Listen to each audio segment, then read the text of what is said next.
1947 August 15 India British ഭരണത്തിൽ നിന്ന് സ്വാതന്ത്ര്യം നേടി. എന്നാൽ സ്വാതന്ത്ര്യം മാത്രം മതിയല്ലായിരുന്നു.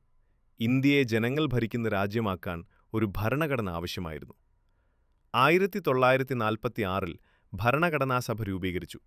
അനേകം ചർച്ചകളും വർഷങ്ങളായ പരിശ്രമവും കഴിഞ്ഞ് 1950 ജനുവരി 26 ഇന്ത്യൻ ഭരണഘടന പ്രാബല്യത്തിൽ വന്നു. അന്നുമുതൽ ഇന്ത്യ ഒരു റിപ്പബ്ലിക്കായി. അതായത് ഇന്ത്യയെ ഭരിക്കുന്നത് രാജാവോ ഭരണാധികാരിയോ അല്ല, ജനങ്ങളാണ്. രാജാവില്ലാത്ത, അധികാരമില്ലാത്ത ജനങ്ങളായിരിക്കണം ഭരണാധികാരികൾ എന്ന ഇന്ത്യയുടെ സ്വപ്നം പൂവണിഞ്ഞു. അതിനുവേണ്ടി പേനകളായി ആയുധമെടുത്തവർ, വാക്കുകളായി നിയമമെഴുതിയവർ, എല്ലാവരും ഒന്നു ചേർന്ന്. മുന്നിൽ നിന്നത് ഡോക്ടർ BR അംബേദ്കർ ആയിരുന്നു.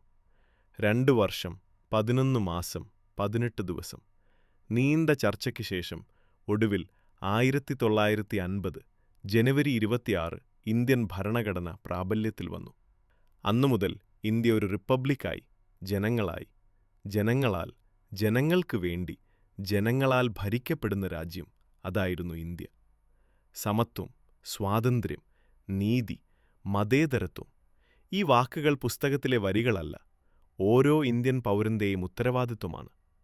പതാക ഉയരുമ്പോൾ ഉയരുന്നത് ഒരു രാജ്യത്തിൻ്റെ മാത്രം അഭിമാനമല്ല, നമ്മുടെ കടമകളുടെ ഓർമ്മപ്പെടുത്തലാണ്. ഇതാണ് ഇന്ത്യ. ഇതാണ് നമ്മുടെ റിപ്പബ്ലിക്. റിപ്പബ്ലിക് ദിനാശംസകൾ.